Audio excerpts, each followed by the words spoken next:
ಇವತ್ತು ರಾಜ್ಯದ 25ನೇ ಮುಖ್ಯಮಂತ್ರಿಯಾಗಿ ಡಿಕೆ ಶಿವಕುಮಾರ್ ಪ್ರಮಾಣ ವಚನ ಸ್ವೀಕರಿಸಲಿದ್ದಾರೆ. ಲೋಕಭವನದ ಗಾಜಿನ ಮನೆಯಲ್ಲಿ ಸಂಜೆ 4:05 ಡಿಕೆ ಶಿವಕುಮಾರ್ ಪ್ರಮಾಣ ವಚನ ಸ್ವೀಕರಿಸಲಿದ್ದಾರೆ. ಸಿಎಂ ಜೊತೆ 13 ಶಾಸಕರು ಸಚಿವರಾಗಿ ಪ್ರಮಾಣ ವಚನ ಸ್ವೀಕರಿಸುವ ಸಾಧ್ಯತೆ ಇದೆ. ಕಾಂಗ್ರೆಸ್ನ ಘಟಾನುಘಟಿ ನಾಯಕರು, ವಿವಿಧ ಮಠಾಧೀಶರು, ಸಿನಿಮಾ ನಾಯಕರು ಕಾರ್ಯಕ್ರಮದಲ್ಲಿ ಸಾಕ್ಷಿಯಾಗಲಿದ್ದಾರೆ.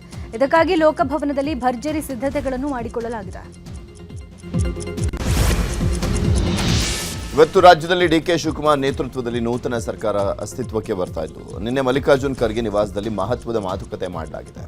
ರಾಜ್ಯ ಸರ್ಕಾರದಲ್ಲಿ ಸಚಿವರಾಗುವಂತ ನಾಯಕರ ಹೆಸರುಗಳನ್ನು ಅಂತಿಮ ಮಾಡುವಂತ ವಿಚಾರವಾಗಿ ಕಾಂಗ್ರೆಸ್ ನಾಯಕ ರಾಹುಲ್ ಗಾಂಧಿ, ಎಐಸಿಸಿ ಅಧ್ಯಕ್ಷ ಮಲ್ಲಿಕಾರ್ಜುನ್ ಖರ್ಗೆ, ಕೆಸಿ ವೇಣುಗೋಪಾಲ್, ಸುರ್ಜೇವಾಲಾ ಭಾಗಿಯಾಗಿದ್ದರು. ಸಭೆಯಲ್ಲಿ ಸಚಿವರ ಪಟ್ಟಿ ಬಗ್ಗೆ ಮಹತ್ವದ ಚರ್ಚೆಯನ್ನು ಮಾಡಲಾಯಿತು. ಇದು ಸಿಎಂ ಆಗಿ ಪ್ರಮಾಣ ವಚನ ಸ್ವೀಕಾರ ಮಾಡಲಿರುವಂಥ ಡಿಕೆ ಶಿವಕುಮಾರ್ ಜೊತೆಗೆ 13 ಜನರು ಸಚಿವರಾಗಿ ಪ್ರಮಾಣ ವಚನ ಸ್ವೀಕಾರ ಮಾಡಲಿದ್ದಾರೆ. ಅದರಲ್ಲಿ ಡಾಕ್ಟರ್ ಜಿ ಪರಮೇಶ್ವರ್ ಅವರಿಗೆ ಡಿಸಿಎಂ ಅನ್ನ ನೀಡಬಹುದು ಅಂತ ದೆಹಲಿ ಮೂಲಗಳು ಮಾಹಿತಿಯನ್ನು ಕೊಟ್ಟಿವೆ.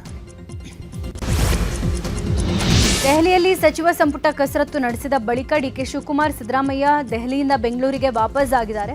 ಮಲ್ಲಿಕಾರ್ಜುನ ಖರ್ಗೆ ನಿವಾಸದಲ್ಲಿ ರಾಹುಲ್ ಗಾಂಧಿ, ಸುರ್ಜೇವಾಲಾ, ಕೆಸಿ ವೇಣುಗೋಪಾಲ್ ಸಭೆ ಬಳಿಕ ಸಚಿವ ಸಂಪುಟ ರಚನೆಗೆ ಫೈನಲ್ ಟಚ್ ಕೊಟ್ಟಿದ್ದು, ಸಿಎಂ ಜೊತೆ 13 ಸಚಿವರು ಪ್ರಮಾಣ ವಚನ ಸ್ವೀಕಾರ ಮಾಡಲಿದ್ದಾರೆ.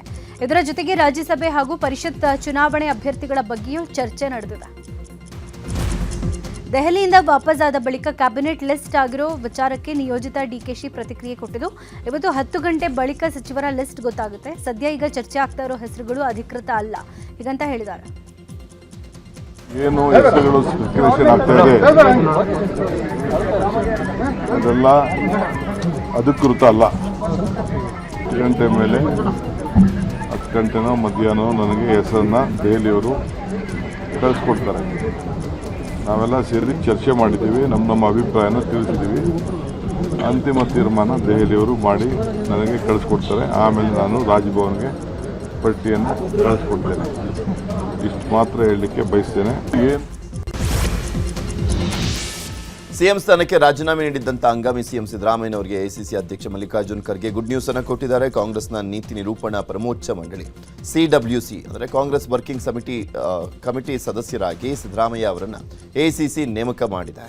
ತತ್ಕ್ಷಣದಿಂದಲೇ ಆದೇಶ ಜಾರಿಗೆ ಬರುವಂತೆ ಎಐಸಿಸಿ ಆದೇಶವನ್ನು ಮಾಡಿರುವಂಥದ್ದು. ಇನ್ನು ಡಿಕೆಶಿ ಪ್ರಮಾಣ ವಚನಕ್ಕೂ ಮುನ್ನವೇ ಸಿದ್ದರಾಮಯ್ಯನವರಿಗೆ ಎಐಸಿಸಿ ಜವಾಬ್ದಾರಿಯನ್ನು ಕೊಟ್ಟಿದೆ. ಇವತ್ತು ಡಿಕೆ ಶಿವಕುಮಾರ್ ಸಿಎಂ ಆಗಿ ಪ್ರಮಾಣ ವಚನ ಸ್ವೀಕರಿಸುತ್ತಿರುವ ಹಿನ್ನೆಲೆ ನಿನ್ನೆ ರಾತ್ರಿ ನಾಗರಭಾವಿಯ ಅಜ್ಜಯ್ಯನ ಶಾಖಾ ಮಠಕ್ಕೆ ಭೇಟಿ ಕೊಟ್ಟಿದ್ದಾರೆ. ದೆಹಲಿಯಿಂದ ಬೆಂಗಳೂರಿಗೆ ಬರ್ತಾ ಇದ್ದಂತೆ ಪತ್ನಿ ಸಮೇತ ಸೀದಾ ಅಜ್ಜಯ್ಯನ ಮಠಕ್ಕೆ ತೆರಳಿ ಅಜ್ಜಯ್ಯನ ಆಶೀರ್ವಾದ ಪಡೆದರು. ಸುಮಾರು 2 ಗಂಟೆ 20 ನಿಮಿಷಗಳ ಕಾಲ ಅಜ್ಜಯ್ಯನ ಜೊತೆಗೆ ಸುದೀರ್ಘ ಚರ್ಚೆ ಮಾಡಿದ್ದು, ಸಿಎಂ ಪದಗ್ರಹಣ, ಸಂಪುಟ ರಚನೆ ಕುರಿತು ಮಾತನಾಡಿದ್ದಾರೆ ಎನ್ನಲಾಗಿದೆ. ಈ ವೇಳೆ ಡಿಕೆಶಿಗೆ ತಮ್ಮ ಡಿಕೆ ಸುರೇಶ್ ಹಾಗೂ ಶಾಸಕ ಟಿಡಿ ರಾಜೇಗೌಡ ಸಾಥ್ ಕೊಟ್ಟರು.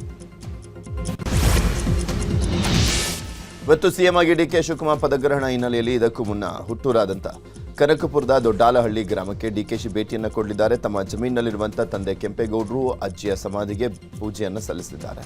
ನಂತರ ಗ್ರಾಮದ ಈಶ್ವರ ದೇವಸ್ಥಾನಕ್ಕೆ ಭೇಟಿ ನೀಡಿ ಪೂಜೆ ಸಲ್ಲಿಸಲಿದ್ದಾರೆ. ಬಳಿಕ ನಂತರ ಕೋಡಿಹಳ್ಳಿಯ ಫಾರ್ಮ್ ಹೌಸ್ಗೆ ಭೇಟಿ ನೀಡಿ ತಾಯಿ ಗೌರಮ್ಮ ಅವರಿಂದ ಆಶೀರ್ವಾದವನ್ನು ಪಡೆಯಲಿದ್ದಾರೆ. ಬಳಿಕ ಕಿಂಕೇರಮ್ಮ ಕಬ್ಬಾಳಮ್ಮ ದೇವಸ್ಥಾನದಲ್ಲಿ ವಿಶೇಷ ಪೂಜೆಯನ್ನು ಮಾಡಲಿದ್ದಾರೆ. ಡಿಕೆಶಿ ಹೆಸರಲ್ಲಿ ಕೆಂಕೇರಮ್ಮನಿಗೆ ವಿಶೇಷ ಹೋಮ ಪೂಜೆ ಮಾಡಿಸೋಕೆ ಸಿದ್ಧತೆ ನಡೆಸಲಾಗಿದೆ. ಬೆಂಗಳೂರು ದಕ್ಷಿಣ ಜಿಲ್ಲೆಯ ಕನಕಪುರ ನಗರದಲ್ಲಿರುವ ಕೆಂಕೇರಮ್ಮ ದೇಗುಲದಲ್ಲಿ ಬೆಂಬಲಿಗರಿಂದ ಪೂಜೆ ಹೋಮ ಆಯೋಜನೆ ಮಾಡಲಾಗಿದೆ. ಇನ್ನೇನು ಕೆಲವೇ ಕ್ಷಣಗಳಲ್ಲಿ ಹೋಮ ಪೂಜೆ ಆರಂಭ ಆಗಲಿದ್ದು, ಪೂಜೆಗೆ ಡಿಕೆ ಶಿವಕುಮಾರ್ ಕೂಡ ಭಾಗಿಯಾಗುವ ಸಾಧ್ಯತೆ ಇದೆ. ಇನ್ನು ಪೂಜೆ ಆದ ಬಳಿಕ ಡಿಕೆಶಿ ಹೆಸರಲ್ಲಿ ಪ್ರಸಾದ ವಿನಿಯೋಗ ಮಾಡಲಾಗುತ್ತೆ.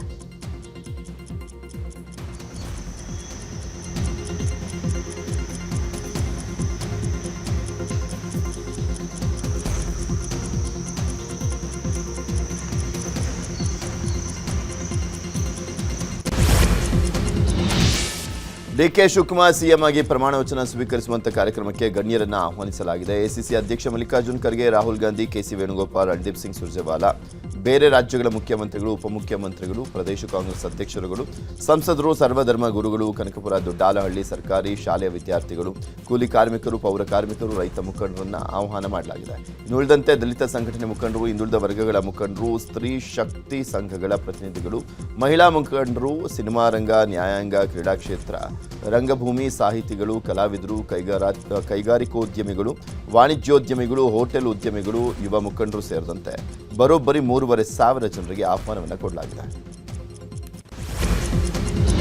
ಡಿಕೆಶಿ ಪದಗ್ರಹಣಕ್ಕೆ ಕ್ಷಣಗಣನೆ ಹಿನ್ನೆಲೆ ಲೋಕಭವನ ರಸ್ತೆ ಚಾಲುಕ್ಯ ಸರ್ಕಲ್ ಸುತ್ತಮುತ್ತ ಫ್ಲೆಕ್ಸ್ ಬ್ಯಾನರ್ ರಾರಾಜಿಸ್ತಾ ಇದೆ. ಡಿಕೆ ಶಿವಕುಮಾರ್, ಸಿದ್ದರಾಮಯ್ಯ, ರಾಹುಲ್ ಗಾಂಧಿ ಸೇರಿದಂತೆ ಕಾಂಗ್ರೆಸ್ ನಾಯಕರ ಫ್ಲೆಕ್ಸ್ ಅಳವಡಿಕೆ ಮಾಡಲಾಗಿದೆ.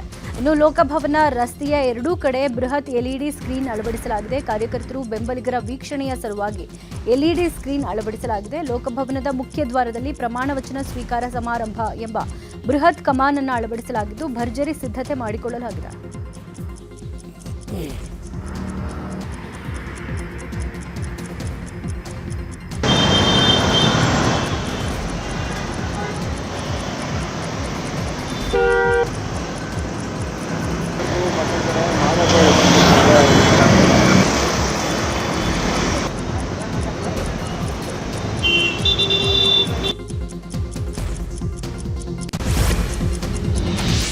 ಇವತ್ತು ಡಿಕೆ ಶಿವಕುಮಾರ್ ಪ್ರಮಾಣ ವಚನ ಕಾರ್ಯಕ್ರಮ ಇರುವಂತಹ ಹಿನ್ನೆಲೆಯಲ್ಲಿ ಕೇರಳ ಮುಖ್ಯಮಂತ್ರಿ ವಿ.ಡಿ. ಸತೀಶನ್ ನಿನ್ನೆನೆ ಆಗಮಿಸಿದ್ದಾರೆ.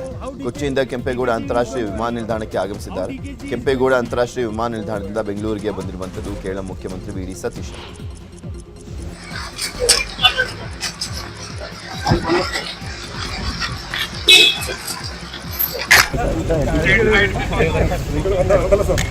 Sir, any comment for tomorrow's swearing ceremony?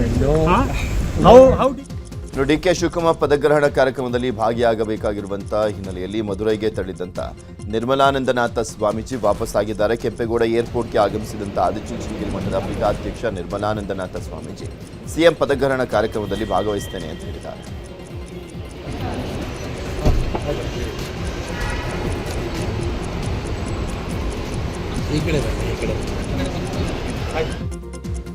DKShi ಪದಗ್ರಹಣಕ್ಕೆ ಆಗಮಿಸಿದಂತ ಛತ್ತೀಸ್ಗಢದ ಮಾಜಿ ಮುಖ್ಯಮಂತ್ರಿ ಭೂಪೇಶ್ ಬಘೇಲ್ ಬೆಂಗಳೂರಿಗೆ ಬಂದರು. ಮುಂದಿನ ಚುನಾವಣೆ ಸಿದ್ಧತೆಗೆ ನಾಯಕರು ಗಮನ ಹರಿಸಬೇಕು. ರಾಜ್ಯದ ಮುಂದೆ ದೊಡ್ಡ ಸವಾಲುಗಳಿದ್ದಾವೆ. ಸಿದ್ದರಾಮಯ್ಯ ಹಾಗೂ ಡಿಕೆ ಶಿವಕುಮಾರ್ ಅನುಭವಿ ನಾಯಕರು ರಾಜ್ಯವನ್ನು ಮುನ್ನಡೆಸ್ತಾ ಇದ್ದಾರೆ ಅಂತ ಹೇಳಿದರು. जुड़े हुए नेता का कल शपथ ग्रहण है और उसमें सारे देश भर के नेता आ रहे हैं और अगले चुनाव की तैयारी भी उनको करनी है, तो एक बड़ी चुनौती भी उनके साथ है। 2 साल में वो डिलीवर कर पाएंगे?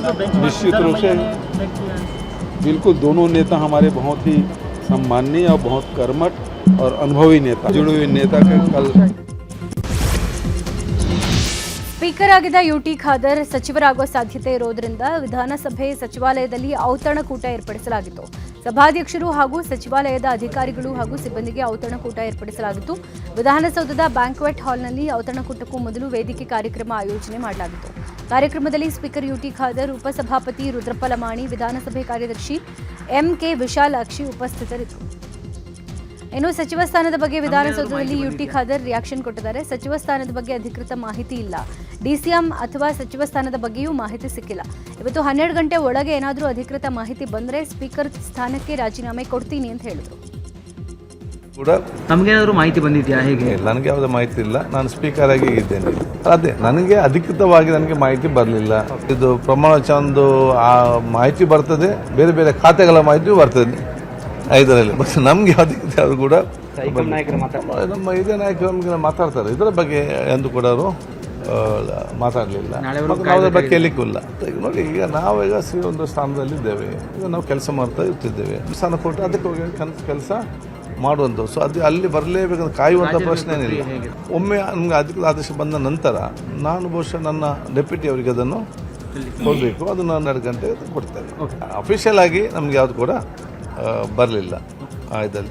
ಮತ್ತು ಈಗಲೇ ಬರಬೇಕಂತ ಟೆನ್ಷನಲ್ಲಿ ಕೂಡ ಇಲ್ಲ. ಅದು ಟೈಮ್ ತೆಕ್ಕೊಂಡು ಆರಾಮಾಗಿ ಬರಲಿ. ಅದಕ್ಕೆ ನಮಗೇನಾದರೂ ಡಿಕೆ ಶಿವಕುಮಾರ್ ಸಿಎಂ ಆಗಿ ಪ್ರಮಾಣ ವಚನ ಹಿನ್ನೆಲೆಯಲ್ಲಿ ಲೋಕಭವನ ಹಾಗೂ ವಿಧಾನಸೌಧ ಸುತ್ತಮುತ್ತ ಬಿಗಿ ಪೊಲೀಸ್ ಬಂದೋಬಸ್ತನ್ನು ಮಾಡಲಾಗಿದೆ. 3,500 ಪೊಲೀಸರು ಬಂದೋಬಸ್ತ್ಗೆ ನಿಯೋಜನೆ ಮಾಡಲಾಗಿದೆ. ಇದರ ಜೊತೆಗೆ ನಗರದ ಎಲ್ಲ ಐಜಿ, ಡಿಐಜಿ, ಡಿಸಿಪಿಗಳು ಭದ್ರತೆಗೆ ನಿಯೋಜನೆ ಮಾಡಲಾಗಿದ್ದು, ಕೇಂದ್ರ ವಲಯದಿಂದಲೂ ಕೂಡ ಪೊಲೀಸರನ್ನು ನಿಯೋಜನೆ ಮಾಡಲಾಗಿದೆ. ಮಧ್ಯಾಹ್ನ 12 ಗಂಟೆಗೆ ಲೋಕಭವನ ರಸ್ತೆ ಕ್ಲೋಸ್ ಆಗಲಿದೆ. ಕೇವಲ ವಿಐಪಿಗಳಿಗೆ ಮಾತ್ರ ಲೋಕಭವನದ ರಸ್ತೆಯಲ್ಲಿ ಸಂಚಾರಕ್ಕೆ ಅವಕಾಶವಿದೆ. ಇನ್ನು ಪಾಸ್ ಇದ್ದಂಥವರಿಗೆ ಮಾತ್ರ ಪ್ರಮಾಣ ವಚನ ಸ್ವೀಕಾರ ಕಾರ್ಯಕ್ರಮಕ್ಕೆ ಅವಕಾಶ ಇದೆ. ನಿಯೋಜನೆಯನ್ನ ಮಾಡಿ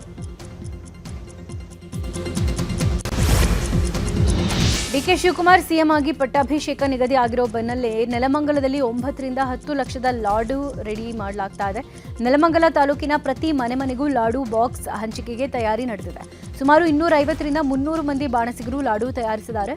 ನೆಲಮಂಗಲ ಶಾಸಕ ಎನ್ ಶ್ರೀನಿವಾಸ್ ನೇತೃತ್ವದಲ್ಲಿ ಲಾಡು ತಯಾರಿಸಲಾಗ್ತಾ ಇದೆ. ಡಿಕೆ ಶಿವಕುಮಾರ್ ಸಿಎಂ ಆಗ್ತಾ ಇರೋ ಖುಷಿಯಲ್ಲಿ ಸಿಹಿ ಹಂಚಿಕೆ ಮಾಡಲಾಗ್ತಾ ಇದೆ. ಲಾಡುಗಳ ತಯಾರಿಕೆ ಹಾಗೂ ಶುಚಿತ್ವದ ಬಗ್ಗೆ ಶಾಸಕ ಶ್ರೀನಿವಾಸ್ ಪರಿಶೀಲನೆ ನಡೆಸಿದ್ದಾರೆ. ಕರ್ನಾಟಕ ರಾಜ್ಯದ ಮುಖ್ಯಮಂತ್ರಿಗಳಾಗಿ ಪ್ರಮಾಣ ವಚನವನ್ನ ಸ್ವೀಕಾರ ಮಾಡ್ತಾ ಇರತಕ್ಕಂಥ ಸಂದರ್ಭದಲ್ಲಿ ನನ್ನ ವಿಧಾನಸಭಾ ಕ್ಷೇತ್ರದ ಪ್ರತಿ ಹಳ್ಳಿಯಲ್ಲಿ ಪ್ರತಿ ಮನೆಯಲ್ಲಿ ಸಂಭ್ರಮದ ವಾತಾವರಣ ಮೂಡಿ ಬರ್ತಾ ಇದೆ. ನನಗೂ ಕಾಂಗ್ರೆಸ್ ಪಕ್ಷದ ಶಾಸಕನಾಗಿ ಬಹಳ ಸಂತಸ ಉಂಟಾಗ್ತಾ ಇದೆ. ಆ ಸಂತಸದ ಹಿನ್ನೆಲೆಯಲ್ಲಿ ನನ್ನ ಕ್ಷೇತ್ರದ ಜನತೆಯ ಜೊತೆ ಪ್ರತಿ ಮನೆಗೂ ಡಿಕೆ ಶಿವಕುಮಾರ್ ಅವರು ಮುಖ್ಯಮಂತ್ರಿ ಆಗ್ತಾ ಇರ್ತಕ್ಕಂಥ ಹಿನ್ನೆಲೆಯಲ್ಲಿ ಸಿಹಿಯನ್ನ ಸುಮಾರು 3/4 kg ಅಷ್ಟು ಲಾಡುಗಳನ್ನ ಪ್ರತಿ ಮನೆಗೂ ಸುಮಾರು 85,000ದಿಂದ 90,000 ಮನೆಗಳಿಗೆ ಸ್ವೀಟ್ ಬಾಕ್ಸ್ಗಳನ್ನ ತಲುಪಿಸಲಿಕ್ಕೆ ಇವತ್ತೇನು ತಯಾರಿ ನಡೀತಾ ಇದೆ, ಅದನ್ನ ಬೆಳಗ್ಗೆಯಿಂದ ಸಿಹಿ ಹಂಚುವಂತ ಕಾರ್ಯ ನನ್ನ ವಿಧಾನಸಭಾ ಕ್ಷೇತ್ರದಲ್ಲಿ ಪ್ರಾರಂಭ ಆಗ್ತದೆ. ನನ್ನ ಮುಖಂಡರು ಮತ್ತೆ ಕಾರ್ಯಕರ್ತರು ಇದರ ನೇತೃತ್ವವನ್ನು ವಹಿಸಿ ಯಶಸ್ವಿಗೊಳಿಸ್ತಾರೆ ಅಂತಕ್ಕಂಥ ಭಾವನೆ ನನ್ನಲ್ಲಿದೆ. ಕರ್ನಾಟಕ ರಾಜ್ಯದ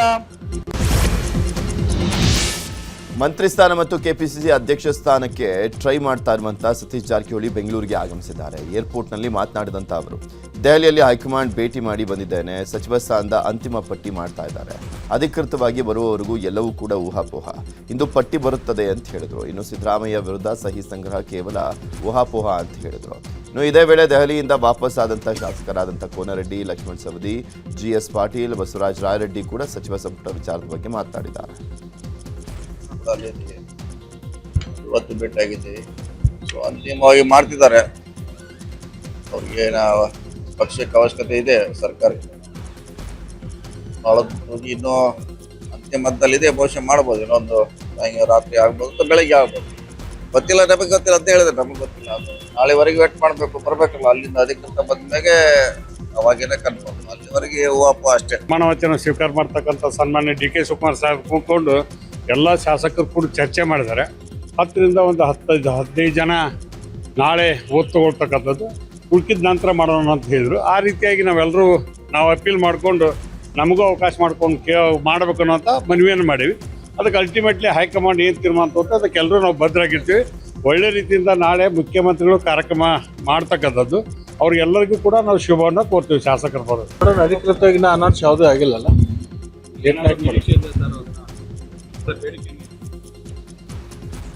ನೋಡೋಣ. ಮುಖ್ಯಮಂತ್ರಿಗಳು ಮತ್ತು ಸುಮಾರು ಮಂತ್ರಿಗಳು ಪ್ರಮಾಣ ವಚನ ಸ್ವೀಕಾರ ಮಾಡ್ತಾ ಇದ್ದಾರೆ. ಯಾರ್ಯಾರು ಮಾಡ್ತಾರೆ ಗೊತ್ತಿಲ್ಲ. ಇವತ್ತು ಸಾಯಂಕಾಲ ಯಾರು ಮಂತ್ರಿಗಳಾಗ್ತಾರೆ ಅವ್ರಿಗೆ DPR ಇಲಾಖೆಯಿಂದ ಸಂದೇಶ ಹೋಗ್ತದೆ. ನೋಡೋಣ ಯಾರು ಆಗ್ತಾರೆ ಅಂತ ಇನ್ನೂ ಗೊತ್ತಿಲ್ಲ. ಇತ್ತೋ ಇಲ್ಲೋ ಗೊತ್ತಿಲ್ಲ. ಸೀನಿಯಾರಿಟಿಗೂ ಮಂತ್ರಿ ಮಂಡಳಕ್ಕೂ ಸಂಬಂಧವೇ ಇಲ್ಲ. ಐ ಡೋಂಟ್ ಥಿಂಕ್ ಸೀನಿಯಾರಿಟಿಗೆ ಮಹತ್ವ ಕೊಡ್ಬೇಕಂತ ಸಂವಿಧಾನದಲ್ಲಿ ಬರೆದಿಲ್ಲ. ಬಹುತೇಕ ನಾವು ಎಲ್ಲ ಸೀನಿಯರ್ MLA ಯಾರು 3, 4, 5 ಬರೆ ಆಗಿದ್ದೇವೆ, ಅವರಿಗೆ ಅವಕಾಶ ಕೊಡ್ಬೇಕನ್ನೋ ವಿಚಾರವನ್ನ ಹೇಳಿವಿ. 15 ರಿಂದ 20 ಜನರಿಗೆ ಕೊಡ್ತೀವಿ ಅಂತ ಹೇಳಿದ್ದಾರೆ. ಹೊಸಬರಿಗೆ ಬಹುಶಃ ಅವನ್ನೆಲ್ಲ ನಮಗೆ 2ನೇ ಕಂತಿನಲ್ಲಿ ಕೊಡ್ತೀವಿ. ಡಿಕೆಶಿ ಕ್ಯಾಬಿನೆಟ್ನಲ್ಲಿ ಸಚಿವ ಸ್ಥಾನದ ಆಕಾಂಕ್ಷಿಯಾಗಿದ್ದ ನಾಗೇಂದ್ರಗೆ ಬಿಗ್ ಶಾಕ್ ಎದುರಾಗಿದೆ. ವಾಲ್ಮೀಕಿ ಬಹುಕೋಟಿ ಹಗರಣ ಪ್ರಕರಣ ಸಂಬಂಧ ನಾಗೇಂದ್ರ ವಿರುದ್ಧ ಸಿಬಿಐ ಅಧಿಕಾರಿಗಳು 3 ದೋಷಾರೋಪ ಪಟ್ಟಿ ಸಲ್ಲಿಕೆ ಮಾಡಿದ್ದು, 3 ದೋಷಾರೋಪ ಪಟ್ಟಿಯಲ್ಲಿ ನಾಗೇಂದ್ರ ಪ್ರಮುಖ ಆರೋಪಿಯಾಗಿದ್ದಾರೆ. ಪುತ್ತೂರಿನಲ್ಲಿ ನಡೆದಂಥ ಅಕ್ರಮ ಸಕ್ರಮ ಹಕ್ಕುಪತ್ರ ವಿತರಣೆ ಕಾರ್ಯಕ್ರಮದಲ್ಲಿ ಮಾತನಾಡಿರುವಂಥ ಶಾಸಕ ಅಶೋಕ್ ಕುಮಾರ್ ರೈ ಕೂಡ ಸಚಿವ ಸ್ಥಾನದ ಆಸೆಯನ್ನು ವ್ಯಕ್ತಪಡಿಸಿದ್ದಾರೆ. ಕಾಂಗ್ರೆಸ್ನ ಬಹುತೇಕ ಎಲ್ಲ ಶಾಸಕರು ತಮಗೆ ಸಚಿವ ಸ್ಥಾನ ಸಿಗಲಿ ಅಂತ ಲಾಬಿ ಮಾಡಲಿಕ್ಕೆ ಬೆಂಗಳೂರಿನಲ್ಲೇ ಬೀಡು ಬಿಟ್ಟಿದ್ದಾರೆ. ಆದರೆ ನಾನು ಹಾಗೆ ಮಾಡದೆ ನನ್ನ ಕಚೇರಿ ಬರುವಂಥ ಜನರ ಸಮಸ್ಯೆಗಳನ್ನು ಆಲಿಸ್ತಾ ಇದ್ದೇನೆ. ಮಹಾಲಿಂಗೇಶ್ವರ ಮಹಿಷ ಮರ್ದಿನಿ ದೇವರ ಆಶೀರ್ವಾದ ಇದ್ದರೆ ಸಚಿವ ಸ್ಥಾನವನ್ನು ಪಡಿತೇನೆ, ಇಲ್ಲದೆ ಹೋದಲ್ಲಿ ಜನರ ಕೆಲಸವನ್ನು ಮಾಡ್ತೇನೆ ಅಂತ ಹೇಳಿದ್ದಾರೆ. ನಮ್ಮಲ್ಲಿ 144 ಶಾಸಕರಿದ್ದಾರೆ. ಬಾಕಿ 224 ಜನ ಕೂಡ ಬ್ಯಾಂಗ್ಳೂರಿನಲ್ಲಿ ಇದ್ದಾರೆ ಅಂತ ನನ್ನ ಅನಿಸಿಕೆ. ನಾನು ಅದನ್ನೆಲ್ಲ ಬಿಟ್ಟು ಅಲ್ಲಿ ಮಂತ್ರಿ ಸ್ಥಾನಕ್ಕೆ ಲಾಬಿ ಮಾಡುವುದನ್ನು ಬಿಟ್ಟು ನಿನ್ನೆ ಇಡೀ ನನ್ನ ಕಚೇರಿಯಲ್ಲಿ ಕೂತಿದ್ದೇನೆ. ಯಾಕಂತ ಹೇಳಿದರೆ ನನ್ನನ್ನು ಸೋಮವಾರ ನಂಬಿ ಬರುವವರು ಸುಮಾರು 400-500 ಜನ ಇದ್ದಾರೆ. ಅವರಿಗೆ ನ್ಯಾಯ ಕೊಡಬೇಕು ಅಂತ ನಾನು ನಿನ್ನೆ ಬಂದು ನನ್ನ ಕಚೇರಿಯಲ್ಲಿ ಕೂತಿದ್ದೇನೆ.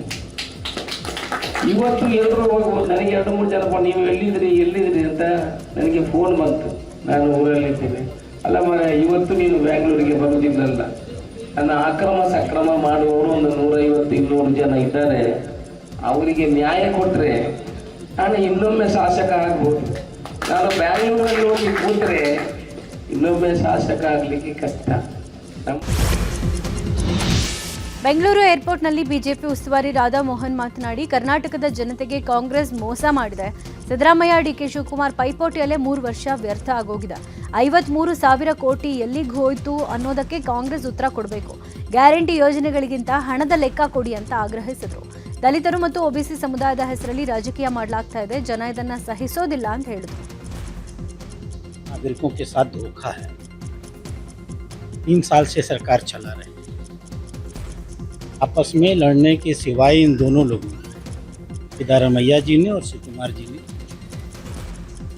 पूरा 3 साल कुर्सी की लड़ाई में चला. 53,000 करोड़ हर साल निकाले गारंटी के नाम पर.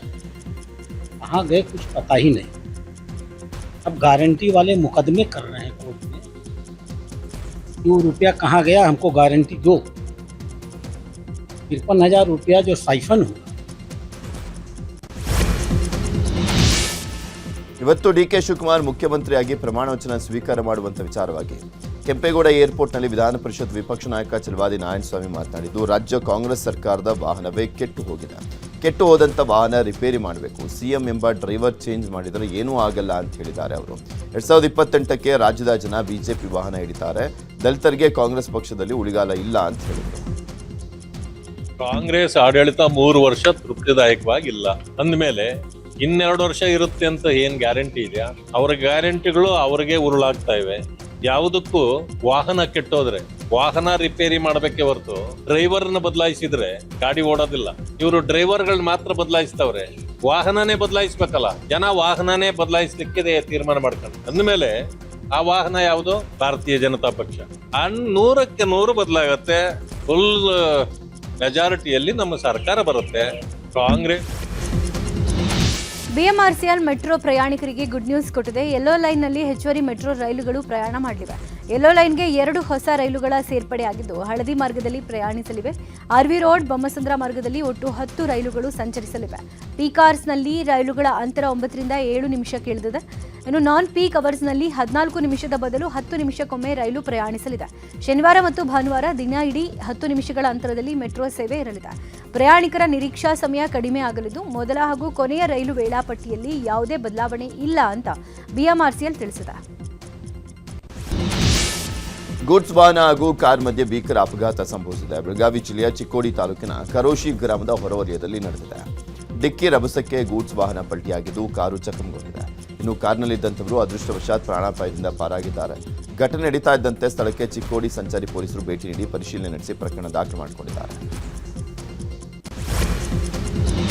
ದೇವಸ್ಥಾನದ ಪೂಜಾರಿನೇ ದೇವರ ಮೂರ್ತಿಯನ್ನು ಕದ್ದಿರೋ ಘಟನೆ ಬಾಗಲಕೋಟೆ ಜಿಲ್ಲೆಯ ಮುಧೋಳ ತಾಲೂಕಿನ ಬೆದರಿ ಗ್ರಾಮದಲ್ಲಿ ನಡೆದಿದೆ. ಗ್ರಾಮದ ಜನತಾ ಪ್ಲಾಟಿನಲ್ಲಿ ದುರ್ಗಾದೇವಿ ದೇವಸ್ಥಾನ ಇದ್ದು ದೇವಾಲಯದ ಪೂಜಾರಿ ವಸಂತ್ ಮಾದರ್ ದೇವರ ಮೂರ್ತಿ ಸೇರಿದಂತೆ ಆಭರಣಗಳನ್ನು ಕದ್ದಿದ್ದಾನೆ. ಕಳ್ಳತನ ಪ್ರಕರಣ ದಾಖಲಿಸಿಕೊಂಡಿದ್ದ ಮುಧೋಳ ಪೊಲೀಸರ ಕಾರ್ಯಾಚರಣೆ ವೇಳೆ ಅರ್ಚಕ ಸಿಕ್ಕಿಬಿದ್ದಿದ್ದಾನೆ. ಆರೋಪಿಯಿಂದ ದೇವರ ಮೂರ್ತಿ ಹಾಗೂ ಲಕ್ಷಾಂತರ ರೂಪಾಯಿ ಮೌಲ್ಯದ ಬೆಳ್ಳಿ, ಬಂಗಾರ ಆಭರಣಗಳನ್ನು ಜಪ್ತಿ ಮಾಡಲಾಗಿದೆ.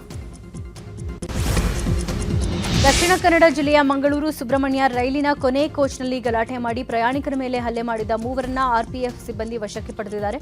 ಬಂಟ್ವಾಳ ರೈಲು ನಿಲ್ದಾಣದಲ್ಲಿ ಆರೋಪಿಗಳನ್ನು ಬಂಧಿಸಿದ್ದಾರೆ. ಕೋಡಿಂಬಾಳ ರೈಲು ನಿಲ್ದಾಣದಲ್ಲಿ ರೈಲು ಹತ್ತಿದ್ದ 3 ರೈಲಿನಲ್ಲಿದ್ದ ಪ್ರಯಾಣಿಕರ ಮೇಲೆ ಹಲ್ಲೆ ಮಾಡಿದ್ದಾರೆ. ಈ ಘಟನೆಯ ಹಿನ್ನೆಲೆಯಲ್ಲಿ ರೈಲನ್ನು ಕೆಲ ನಿಮಿಷಗಳ ಕಾಲ ಬಂಟ್ವಾಳ ರೈಲ್ವೆ ನಿಲ್ದಾಣದಲ್ಲಿ ನಿಲ್ಲಿಸಿ ಆರ್ಪಿಎಫ್ ಸಿಬ್ಬಂದಿ ರೈಲಿಗೆ ತೆರಳಿ ಆರೋಪಿಗಳನ್ನು ವಶಕ್ಕೆ ಪಡೆದು ಹೆಚ್ಚಿನ ತನಿಖೆ ನಡೆಸಿದ್ದಾರೆ. ದಕ್ಷಿಣ ಕನ್ನಡ ಜಿಲ್ಲೆಯ ಬಂಗರಕೂಳೂರು ವಾರ್ಡ್ನ ಎಜೆ ಇಂಜಿನಿಯರಿಂಗ್ ಕಾಲೇಜು ರಸ್ತೆಯ ಬಳಿ ರಾಜಕಾಲುವೆ ಮಳೆಗೆ ಮತ್ತೆ ಕುಸಿದಿದೆ.